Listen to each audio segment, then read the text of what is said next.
Je vous assure, cette machine m'a fait voyager dans plus de 7 pays d'Afrique parce que c'est vraiment technologique. Les gens même ont payé cette machine, mais c'est resté dans les magasins parce qu'ils n'arrivent pas à l'utiliser.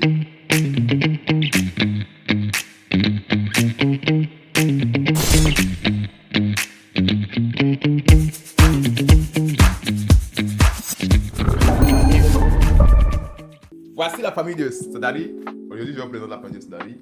Il y a Gabriel, il y a Noumou, il y a Cécile, il y a Natacha, et puis on a notre fameux Jude. Bienvenue dans cette vidéo, nous allons vous présenter les coulisses de la production des aliments à Sadari. Et comme je vous avais présenté, il y a les aliments pour porc, pour pondeuse, pour poisson, pour poulet de chair et pour lapin. On va essayer de vous montrer comment ça se passe, comment on a commencé et comment on a fini, et c'est rentré comme ça dans les emballages et vous les avez dans vos différents fermes. Alors sans plus tarder, on commence. Une commanderie ne peut jamais avoir lieu sans le broyeur mélangeur. C'est ici que tout s'opère. Tous les aliments que vous avez vus là-bas, eux tous, ils passent par le broyeur mélangeur. Maintenant, on ne peut pas parler de produire ça par des matières premières. Alors, tout ce que vous voyez ici, ce sont des matières premières. On a coquilles.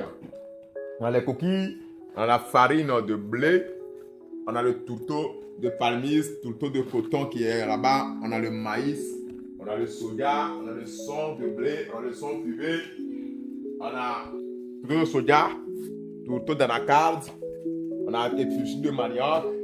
On a plein d'autres choses. On a le soja torréfié, on a les prémices, on a les lysines, on a les méthionines. En fait, une commanderie, c'est, disons, en quelque sorte, c'est le restaurant des animaux.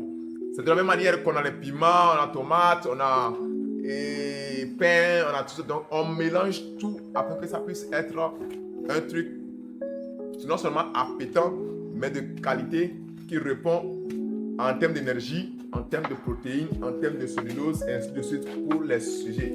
Donc c'est vraiment technologique. On ne se lève pas d'un jour, d'un lendemain, et puis on fabrique sa formule. Donc après avoir formulé les formules, on met les céréales ici. Ici, son rôle, c'est de broyer les matières premières.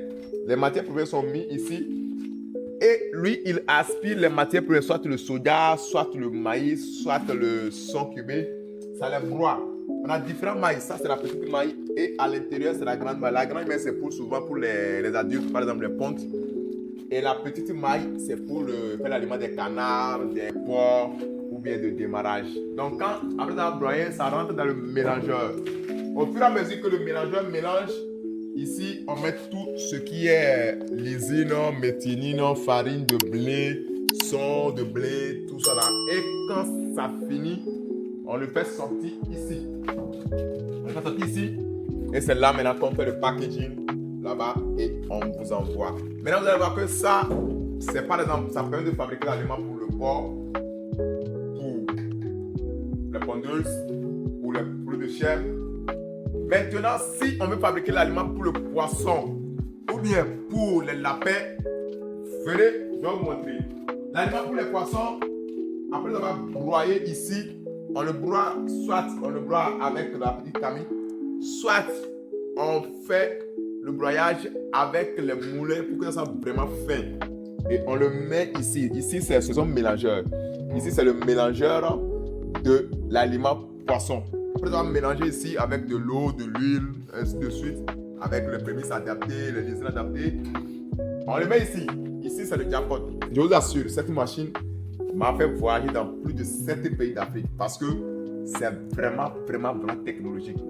Les gens même ont payé cette machine, mais c'est resté dans les magasins parce qu'ils n'arrivent pas à l'utiliser. C'est très complexe en fait. Donc, si peut-être tu as besoin d'une formation, n'hésite pas à nous contacter. On va te faire former. Et petit à petit, même on peut venir même pour former ton équipe, de telle sorte que dès que nous on retourne, ils peuvent facilement produire l'aliment poisson pour toi. Ça, c'est la strideuses. Il faut savoir comment chauffer. Donc, les granulés sortent par ici. Un instant, je vais vous montrer. les granulés de poisson sortent par ici. Et quand ils sortent, il y a une lame qui les coupe. Donc tout ça là, comment régler la vitesse de la lame? Comment régler la vitesse de la rotation? Donc tout ça là, c'est un peu complexe. C'est si tu n'arrives pas bien à agencer, même si les matières premières sont de très bonne qualité, et c'est déjà bon pour que l'aliment flotte, même si tu n'arrives pas à bien régler la lame, l'aliment ne va pas flotter. Et quels sont les types de matières premières qu'on peut mettre bien mélangées pour que ça flotte? Donc tout ça c'est vraiment complexe.